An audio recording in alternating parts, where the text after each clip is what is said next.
Семинар-совещание проводится с сотрудниками правовых отделов муниципалитетов республики. Все они практикующие юристы, каждый день работают с доказательной процедурой, готовят иски в суд и возвращают имущество в государственную собственность. Главная цель семинар-совещания – повысить профессионализм юридических отделов и на примере судебных практик обсудить проблемы, с которыми чаще всего сталкиваются органы государственной власти на местах. Работа по возвращению земель в государственную собственность, которые незаконно перешли в руки арендаторов, проводится успешно, и об этом говорят хорошие показатели и выигранные судебные дела.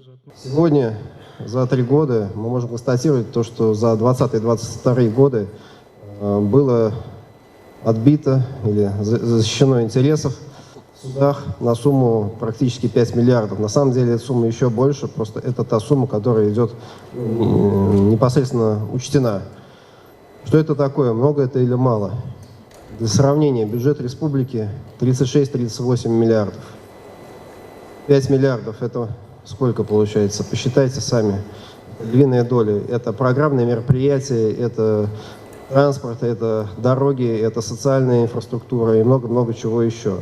В частности, вопросы возникают у муниципалитетов к арендаторам имущества. Это несоблюдение условий пунктов договоров, использование имущества без внесения своевременной платы более 2 раз после наступления указанного срока, ухудшение состояния земельного участка, нецелевое использование земель сельскохозяйственного назначения и не только.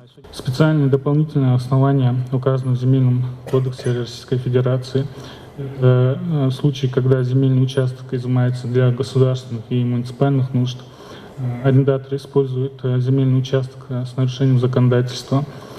В частности, это случаи, когда земельный участок используют не по целевому назначению или таким образом, что его использование приводит к существенному снижению плодородия сельскохозяйственных земель, либо наносит вред окружающей среде. К сожалению, зачастую доказать законность в суде бывает сложно. Первая причина – нарушения самой процедуры передачи земельного участка. В зале практикующие юристы с колоссальным опытом. Судья арбитражного суда Ингушетии Хусен Тутаев рассказывает на примере, как чаще всего складываются отношения сторон в процессе и на какие пункты закона важно обратить внимание. Сколько уже более несколько десятков лет я участвую в судебных заседаниях, рассматриваю дела.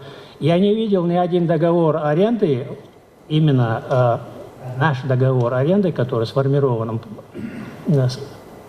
рассматривать, где было указано отдельным пунктом, стороны имеют право на одностороннее расторжение договора.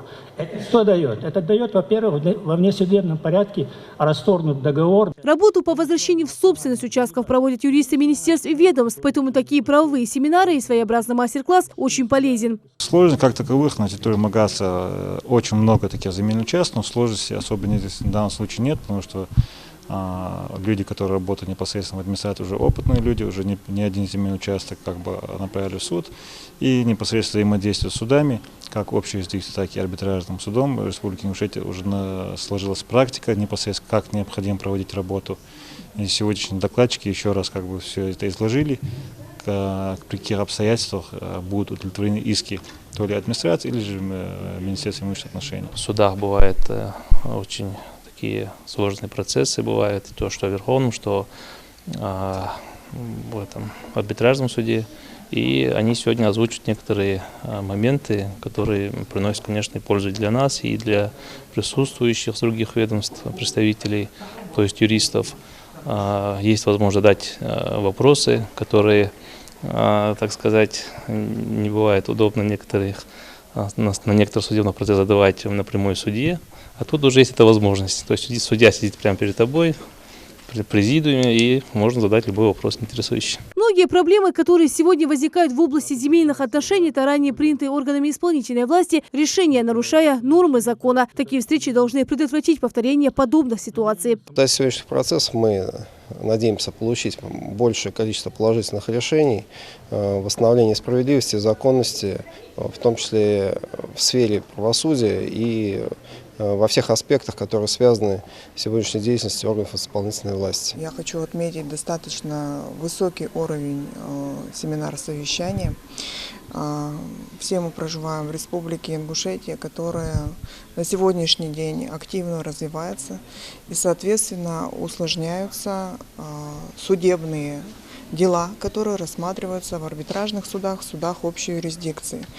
И вот в этих новых реалиях я считаю, что такие мероприятия, как сегодняшний семинар-совещание по обсуждению вопросов судебно-претензионной работы, острых и актуальных для республики, очень важен. Семинар совещаний власти республики планируют проводить чаще с привлечением квалифицированных специалистов в области права. Лина Сычуева, Асхаб Белакиев, Новости 24.